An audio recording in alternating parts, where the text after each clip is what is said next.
What's going on, all you Mass Effect lovers? This is your man Sly here, and today I kind of want to switch things up a little bit and give a shout out to one of my favorite games ever, the video game series called Mass Effect.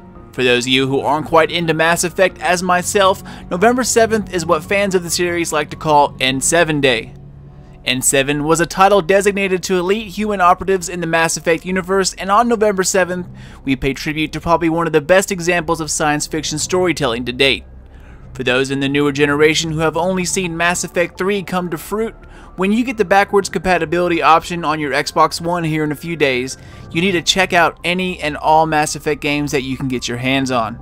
I went from being a casual gamer in high school to a pro-level football player afterwards, and during my years battling injuries, I started taking gaming a little more seriously, and it all started with the original Mass Effect that I once gave away because of my premature speculation. Fast forward another year and another surgery, I rebought Mass Effect and gave it another attempt, and at that time, my opinions of not only gamers, but of the entire sci-fi genre changed in an instant.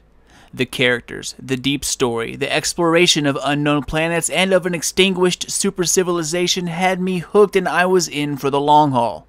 Every conversation angle you choose matters. Every choice, every action carries weight, and the consequence of those actions might not make itself known until a few hours from now, or not until the next game. I played Mass Effect for years, and every time I started a new campaign, I saw something new for the very first time. Even after the trilogy ended, I started a new campaign from the very first game and found an entire new conversation dialogue I never knew about.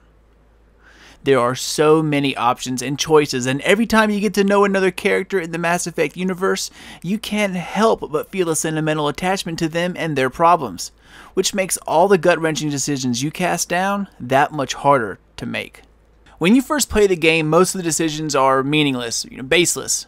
But after Mass Effect 2, you will restart the entire series with the new view in mind, and all those once easy decisions will take you 5 minutes to mull over.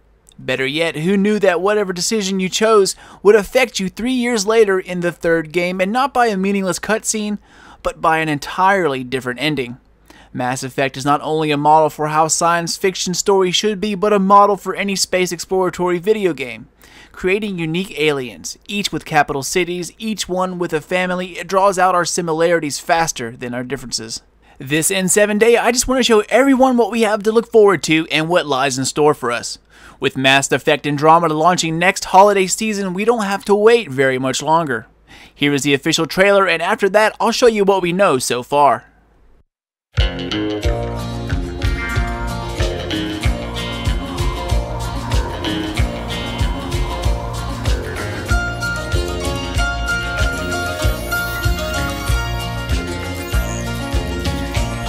An old cowboy went riding out one dark and windy day. Up on a ridge he rested as he went along his way. When all at once a mighty herd of lit-eyed cows he saw plowing through the ragged sky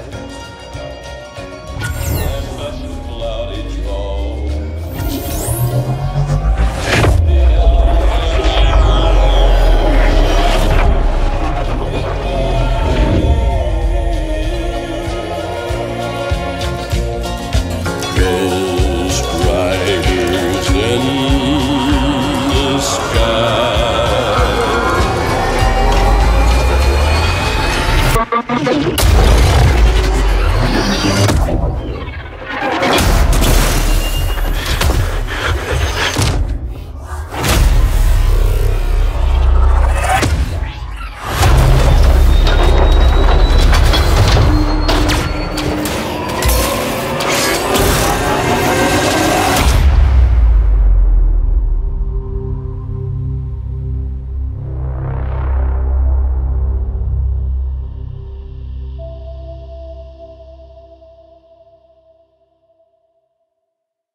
And there was a sneak peek of what will be the starting point for what we know this far.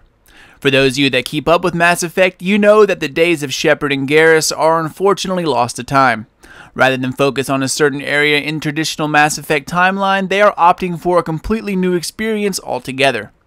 This time, you start your journey as a customizable N7 operative who has a fully functional ship, crew, and your job is to open up another area of the universe for humanity to call home. Now, this information is pieced together and can change at any moment. BioWare can use all of this or could change the story entirely, so fair warning that all or none of this can be used. As usual, you have a crew of 7 and can choose 3 with you at any time. Mass Effect Andromeda is not like the originals because in those timelines you already started out as a hero called forward to serve the greater need. Here, you are simply a talented soldier and the story will revolve around what it takes to become legend. While BioWare is using the newer Frostbite engine and select cameo physical movements that have been passed down throughout their company's history, almost nothing from Dragon Age Inquisition will be used in the new game. They are quoted in saying, "We're very proud of what DAI has achieved, but that does not set a template for what every other game we make needs to be. Each franchise needs to innovate and improve their experience based on what's best for it, not just what another game has success with. The next Mass Effect will be drawing from its own rich and successful past more than what DAI would say it should do." So, romancing options, paragon options, in the now choice making, all these elements should be expected to return as well as all the elements that make Mass Effect fans feel at home. The Mako is coming back and in a big way it will be used once again as your exploratory vehicle throughout the alien landscape. Here are a few concept pictures of what you can expect to see. The new Mass Effect is rumored to set in the Helios cluster within the galaxy Andromeda.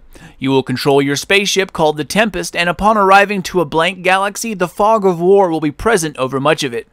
Some new things you can look forward to are real-time missions that pop up in and out of the campaign.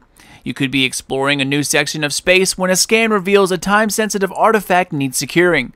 You head to the war room and send yourself or hire mercenaries to try and secure it for you. If successful, you can earn currency, experience, gear, and crafting materials for upgrading weapons and armor. You'll need to establish settlements everywhere you go. Seeing as that you're the only human on this side of the universe, establishing yourself in the bases seem like the most logical place to start, especially if you want to try and stay long term. You need food, supplies, materials, and all of those come from creating recon settlements as well as expanding your view on the galaxy map by removing the fog of war. Once the area has been reconned, it will open up strike team missions you can instigate yourself, and all this has been rumored to be a completely seamless experience without loading screens. You can fly around in the Tempest within a solar system and land on every viable planet, then reach out and explore that planet in the Mako without having to wait for the planet to load. You do all of this with a new rumored teammate, Cora, a biotic who can protect the entire team with a shield while still allowing for return fire. While Mass Effect 3's multiplayer added a new element, it was immensely successful, and you can expect a larger multiplayer role this time around.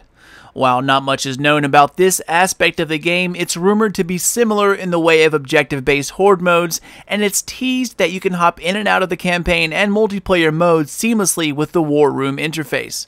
It will pit you and 3 of your friends against objective-based assignments set in the new maps of Andromeda, and those rewards will be brought forward into the campaign where you can use them to recruit personnel, establish bases, or craft supplies. Once again, these are all speculations pulled from people in the know from Reddit and other websites, but all of this seems probable if not likely. Expect changes every time you think you know something as fact, and keep an open mind when it comes to restarting a title like this. People have expectations, and if the other games are a hint, they will likely be met once again. Relive some of the glory days of Shepard this N7, and if you're on the Xbox One and a preview program participant, you can openly play the original Mass Effect. Simply insert the disc, download the Xbox One version for free, and you're ready to roll. Expect updates on anything Mass Effect related in the near future, as I will be covering Mass Effect Andromeda more and more as the weeks turn into months. Enjoy the weekend, have a great N7 day, and this is your man Sly. Done, gone, and out.